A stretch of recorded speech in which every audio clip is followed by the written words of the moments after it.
Emotional entrepreneurs. This episode is for you.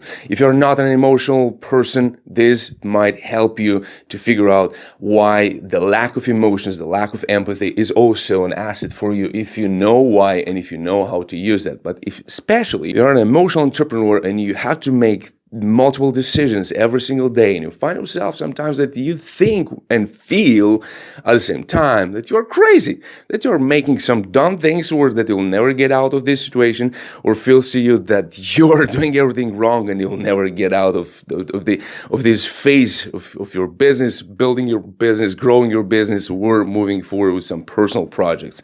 Now, in today's episode, I will share with you 3 steps how you can understand, deal with that, use it for your benefits, for your advancement, for your progress in your business and in your personal life as well. Now, the first step is you have to validate your emotions. Why is that so? Think about this. When you were a child, if you were lucky to have people that were supporting you and that were believing in yourself when you didn't, what they actually were doing, they were validating your emotions. You were in pain, you were offended, you were crying, and somebody came and hugged you and said, "Man, I feel you. Wow, that should be so painful. What had happened? It's okay. You'll feel okay. You're all right." And they're supporting you. You see, I don't really know how to do that because I don't really know how to show empathy in that case, because for me, showing empathy is much better to validate quickly and then move to the next step, which is the second step is someone that doesn't feel what you're feeling. And they look at you and they think for themselves, yeah, he's crazy. Why does he feel this way? But they don't say that because they don't really want to offend, but sometimes they also say it. But what would they do? This second category, they lack a little bit this empathy. They are not so emotional. They will go into the second step directly. What can I do about it? But you're an emotional person and you can't jump to the second step if you haven't dealt with the first one.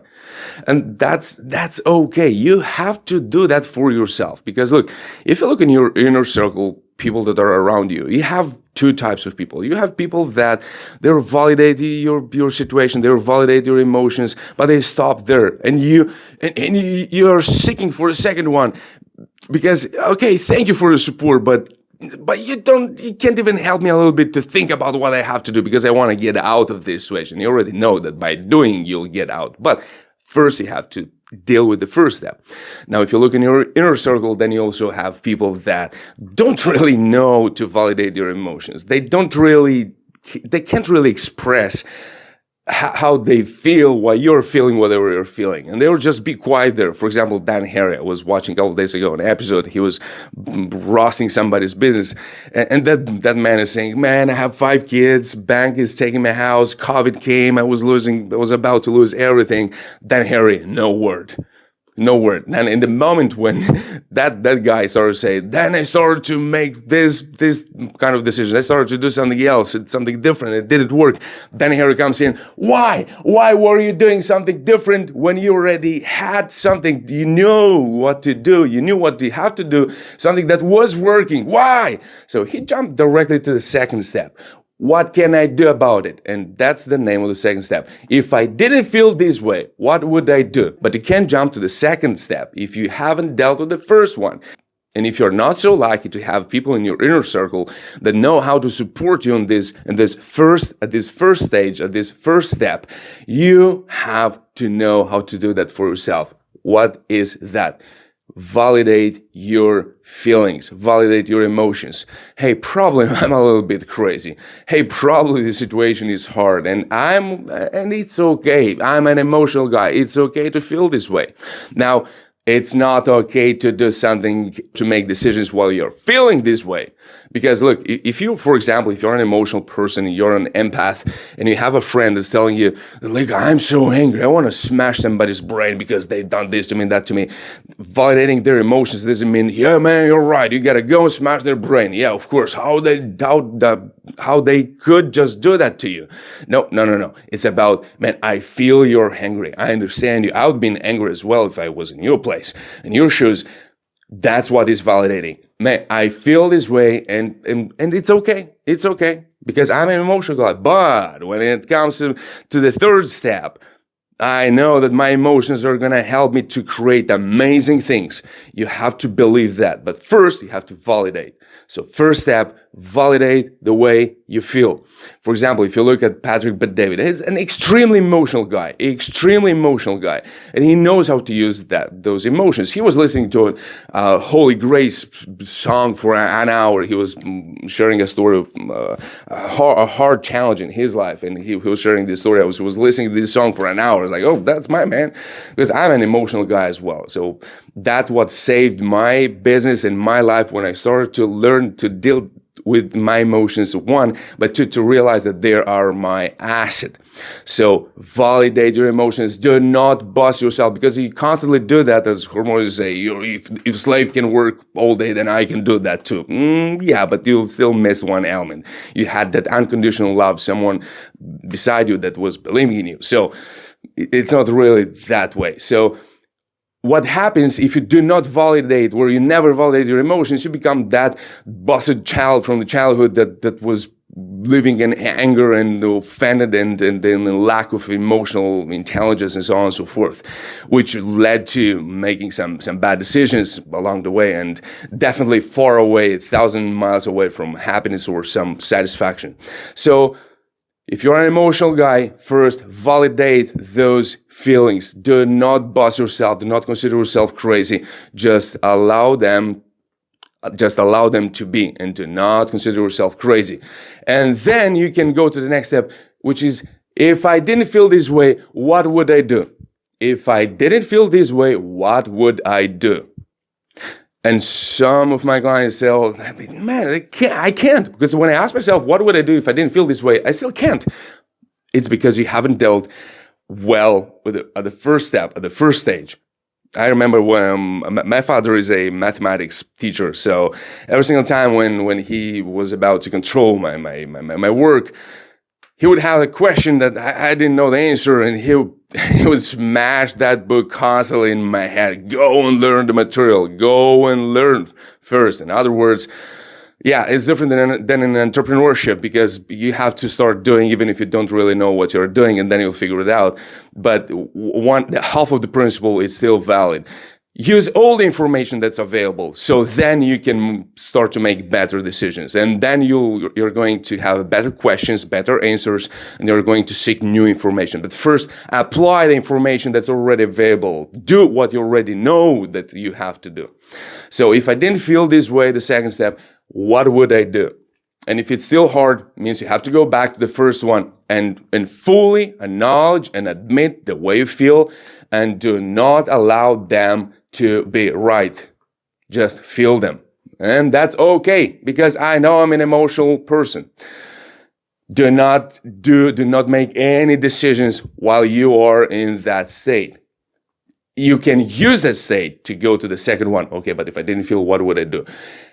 And you're going to still be influenced by the first one. Even if it seems to you that you put your emotions aside, you're still going to be influenced by the first one. So don't worry, those emotions are going to leave a good trace for your decisions, but in a good way, in a productive way, so you can use them.